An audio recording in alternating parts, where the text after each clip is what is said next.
ओम श्री गुरु सत्ताय नमः। सभी को प्रणाम। प्रस्तुत है गुरु सत्ता के वरद पुत्रों द्वारा अभिव्यक्त कुछ अविस्मरणीय अनुभूतियां। वर्ष 1999 की बात है। फरवरी का महीना था। पहला सप्ताह रहा होगा। बाहर से अंदर तक जमा देने वाली ठंड में हिम प्रदेश हिमाचल की देवभूमि पर जाने का मौका गुरु काज से मिला। हिमाचल के कांगड़ा जिले में पालमपुर तहसील के गांव दरगील देव गांव में यज्ञोपवीत संस्कार संपन्न कराने हम 4 गायत्री परिजन लखनऊ से हिमाचल पहुंचे थे। हम लोगों का 3 दिनों का हिमाचल प्रवास था। कुल 4 बटुकों के यज्ञोपवीत संस्कार, पंचकुंडीय गायत्री यज्ञ, दीप यज्ञ और विचार संगोष्ठी आदि के त्रिदिवसीय कार्यक्रम संपन्न कराकर चौथे दिन प्रातःकाल हम लोगों को पठानकोट के लिए जीप से नीचे आना था। जाड़ा बहुत था। हाड़ कपा देने वाली ठंड में सूर्योदय के पहले स्नान आदि करके बंद कमरे में हम लोग जप, ध्यान, प्रार्थना का क्रम पूरा कर लेते थे। विदाई वाले दिन हम चारों ने सोचा कि आज की प्रार्थना बर्फ से लदे पर्वत देवात्मा हिमालय के सामने खुले आकाश के नीचे की जाए। हमारे टोली नायक अग्रज श्री राम महेश मिश्र, भाई श्री राधे श्याम गिरी, श्री रामनाथ यादव और हम गांव के उत्तरी छोर पर खड़े होकर सामूहिक स्वर में विविध प्रार्थनाएं कर रहे थे।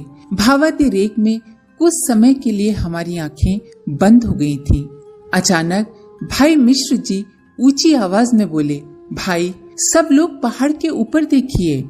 उनके स्वर में अजीब सी उत्तेजना थी। हम तीनों ने एक साथ आंखें खोलकर पूछा, क्या, कहाँ? तो उन्होंने दाहिने हाथ की तर्जनी से पर्वत की ऊंची चोटी की ओर इशारा किया। हमने देखा ट्रेन की हेडलाइट जैसे 2 प्रकाश पुंज पर्वत शिखर पर चमक रहे हैं।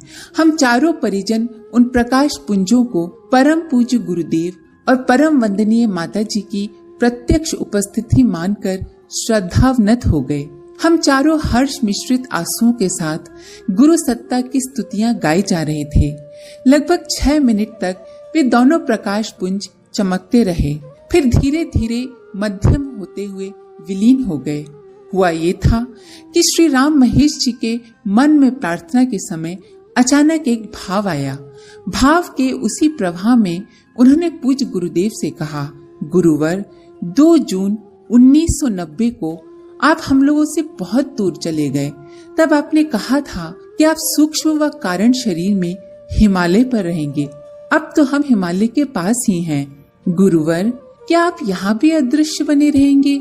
ये सब सोचते हुए उन्होंने आंखें खोलकर हिमालय की ओर देखा। पूरी तरह बर्फ से ढके हिमालय पर्वत की सबसे ऊंची चोटी के समीप की चोटी पर 2 प्रकाश पुंज उन्हें दिखे। प्रकाश पुंज देखते ही मिश्र जी ने हम सबका ध्यान उस ओर आकृष्ट कराया था।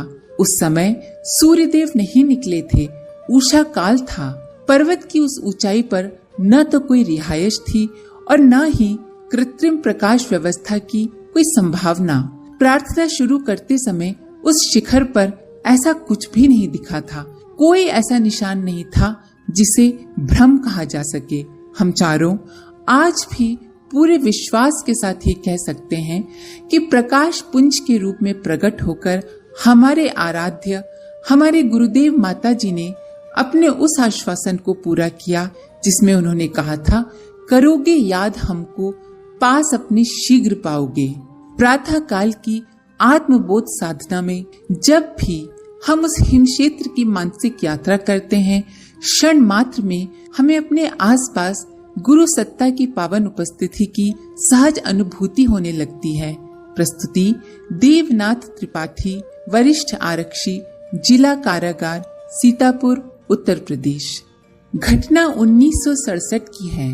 पूज्य गुरुदेव का 2 दिवसीय कार्यक्रम कराया। कार्यक्रम गोंडा, उत्तर प्रदेश में आयोजित किया गया था। आयोजक थे श्री राम बाबू माहेश्वरी।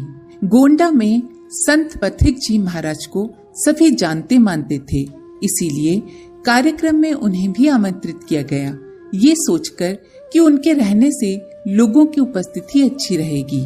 पहले दिन का कार्यक्रम आरंभ हुआ। आरंभ परम पूज्य गुरुदेव के उद्बोधन से हुआ। मिशन से जुड़े लोगों की संख्या वहाँ बहुत कम थी। अधिकांश लोग पथिक जी के शिष्य या प्रशंसक थे। पूज्य गुरुदेव ने गायत्री और यज्ञ पर अपना विवेचन प्रस्तुत किया। वे बोले, भारतीय संस्कृति की जननी गायत्री है और जनक यज्ञ। उन्होंने विवेक, करुणा और भाव संवेदना को ऋषि परंपरा का आधार बताते हुए मानव मात्र के सर्वतोमुखी विकास के लिए इन मूल्यों को जीवन में स्थान दिए जाने की आवश्यकता पर बल दिया। इसके बाद पथिक जी का उद्बोधन आरंभ हुआ। उन्होंने कहा कि अभी तक आचार्य जी ने जो कुछ भी कहा है वो सब सनातन धर्म को, हिंदू धर्म को भ्रष्ट करने वाला है। गायत्री मंत्र जोरों से नहीं बोला जाता है। स्त्रियों को गायत्री मंत्र जपने का अधिकार नहीं है। ये शास्त्रों के प्रतिकूल है। इससे समाज भ्रष्ट हो जाएगा। पूज्य गुरुदेव मंच पर बैठे चुपचाप सुनते रहे। सभा समाप्त हुई। सभी लोग पथिक जी के विचार प्रवाह में बहते हुए अपने अपने घर की ओर चल पड़े। पूज्य गुरुदेव ने विदा होने से पहले पथिक जी से बातचीत के लिए समय निर्धारित किया। अगले दिन सुबह निर्धारित समय पर श्री राम बाबू माहेश्वरी जी को साथ लेकर गुरुदेव पथिक जी से मिलने उनके निवास पर गए। पूज्य गुरुदेव के कहने पर माहेश्वरी जी ने वेद पुराणों के कुछ खंड अपने साथ रख लिए थे। पथिक जी ने पूज्य गुरुदेव से अपने आसन पर ही बैठने का आग्रह किया, पर परम पूज्य गुरुदेव ने विनम्रता पूर्वक मना करते हुए कहा कि आप विरक्त हैं, मैं गृहस्थ हूँ, भला आपकी बराबरी में कैसे बैठ सकता हूँ। पूज्य गुरुदेव ने बातचीत शुरू करते हुए कहा, सनातन धर्म को भ्रष्ट करने का मेरा कोई इरादा नहीं है। हमारे पूर्वजों ऋषियों ने जो कुछ अपने शास्त्रों वेद पुराणों में कहा है मैं वही कह रहा हूँ। एक शब्द भी मैंने अलग से नहीं कहा है।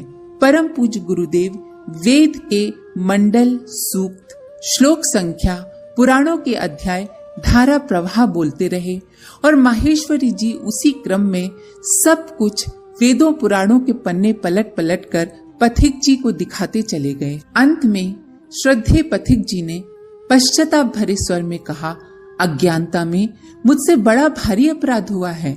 मैंने तो कल दूसरों से सुनी सुनाई बातें कहती थी। मैंने शास्त्र पुराण पढ़े ही नहीं हैं। विद्वजनों के शास्त्रीय विवेचन से मेरा वास्ता नहीं के बराबर रहा है। आपकी बातों से अब मुझे इसका ज्ञान हुआ है कि अब तक सामाजिक रूढ़ियों को ही मैं शास्त्र सम्मत मानता रहा।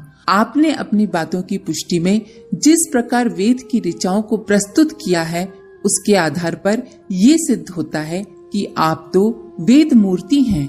अगले दिन के प्रवचन में पहले दिन से काफी अधिक संख्या में लोग आए। उस दिन पथिक जी ने सभा आरंभ होते ही आगे बढ़कर माइक पकड़ लिया और कहने लगे, पहले मैं बोलूंगा। पथिक जी के इस प्रस्ताव का स्वागत लोगों ने तालियों से किया। पथिक जी कहने लगे, कल जो कुछ भी मैंने कहा था वो सब सच नहीं है। मैंने तो सुनी सुनाई बातें ही कही थी। आचार्य श्री ने जो भी कहा है वो सब अक्षरशः शास्त्र सम्मत और सभी के लिए कल्याणकारी है। इस तरह बिना विवाद और शास्त्रार्थ किए विनम्रता के अमोघ अस्त्र से परम पूज्य गुरुदेव ने पथिक जी का हृदय जीत लिया। प्रस्तुति